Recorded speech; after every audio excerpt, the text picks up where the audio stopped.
Hello, ladies and gentlemen. Hope you have a great and wonderful day. And it seems that it looks like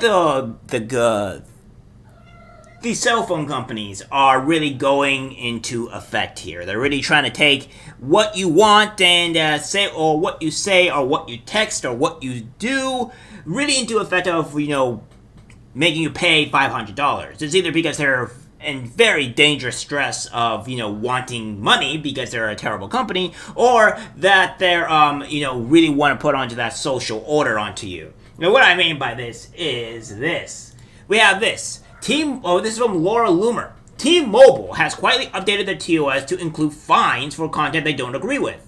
Beginning on January 1st, 2024, they will be fining users who commit perceived violations on their bandwidth. Who knew in America that the phone providers would now be policing the content of your text messages to fine you?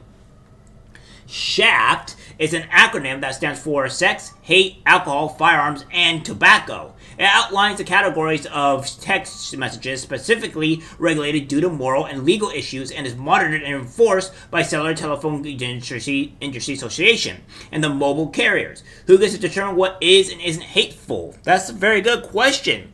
What is the actual term hate speech or hateful? Because that really doesn't make any sense. We have this. This is what Comcast did to me in 2019 and 2020 when I ran for Congress. I warned people that would happen to others when nobody did anything to stop this when it happened to me as a congressional candidate. Nice TOS date change, just in time for the GOP primary in 2024 presidential election. Nothing to see here. We have this. And this says, what's happening? Beginning January 1st, 2024, T-Mobile is instituting 3 new fees for non-compliant traffic that result in a severity 0 violation.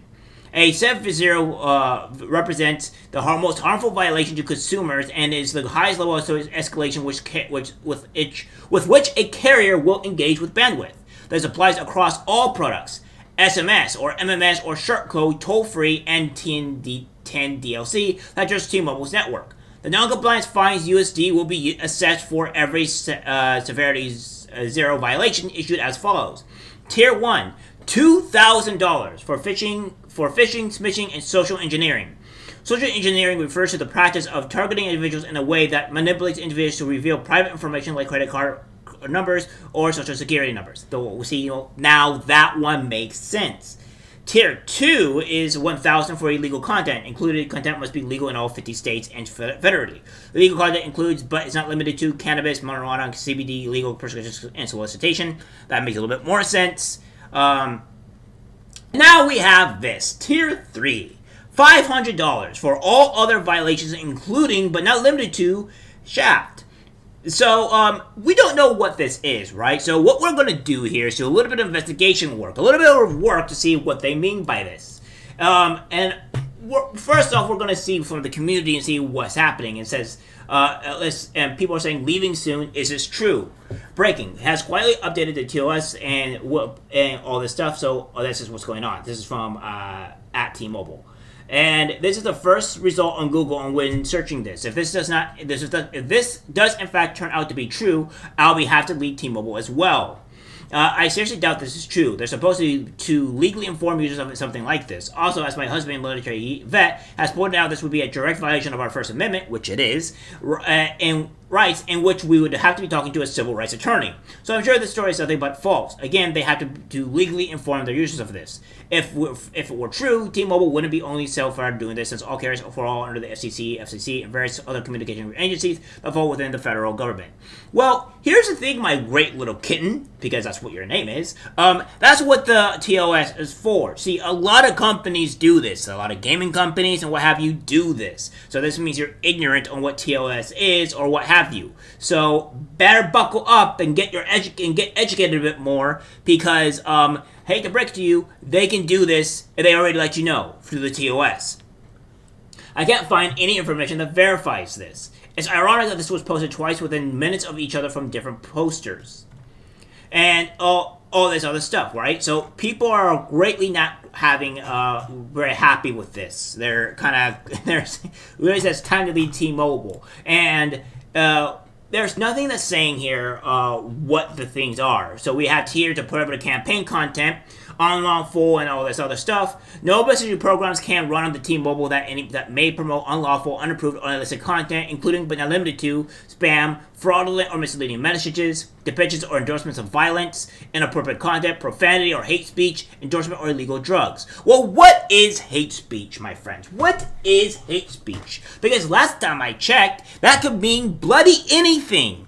Because somebody that says the word dumb could be hate speech for somebody. Or if somebody says giraffe, could be hate speech for another person. So there is no defining thing on what hate speech is. There's no definition or true definition of it.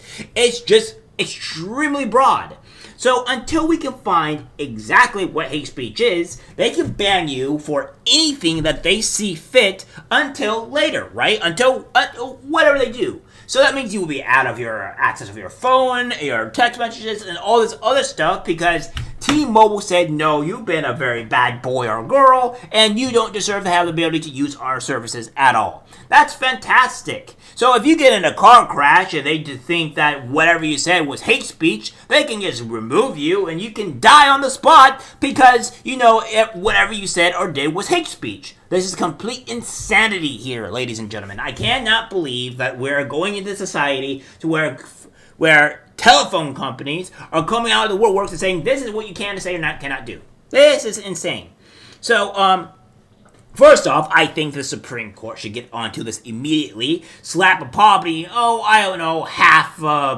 probably half of what T-Mobile's revenue is, really hurt them, and then if they do it again, they will have to force to close their business because, you know, they're violating the First Amendment. Because something like this is completely insane. And I'm pretty sure if this happens to someone, they have every single ability to sue the ever-living hell out of T-Mobile because of First Amendment violations. So good on you, T-Mobile. You have done a very good job of violating people's First Amendment right out the gate. And let's see how far this takes you, because I got a feeling this won't go well once more people realize on what this term of hate speech is. Because like I said, it's very broad and not definitive. This is a problem with these people. They can't define or be extremely direct on what is hate speech. So we all know what this is, and we all know who's going to be the target of this. All right, boys. Well, I guess we have all of this here. Oh, and by the way, Loomer's not really done here. She goes on to say this as well. I've been looking into this today, and it turns out the president of CTIA, which oversees Shaft and all wireless communications, is a woman named Meredith Atwell Baker. She is the president of CTIA, and she was appointed in 2009 by Barack Hussein Obama as a commissioner on the Federal Communications Commission, FCC. She served in that role until 2011. Before she was appointed by Obama, she served in the Bush administration as an acting assistant secretary of commerce for communication and information. Is she trying to institute broad fines for subjective terms like hate as a way to harm GOP presidential candidates, especially Trump, who used text messages to communicate? A push Obama operated making rule changes to the form of lines of Header 2024. This doesn't look good at all. So that this isn't looking too great here. It seems that T-Mobile people might actually be doomed here. Might be truly off the wall doomed. And I think you might take a very good idea to leave this company before you suffer the consequences. Alright guys, that's it for the video. Like, subscribe, share. As always, take care, my friends. I'm disgusted by what I see in public. Even people closest to us can't be trusted, 'cause it's algorithmic disease, the social media.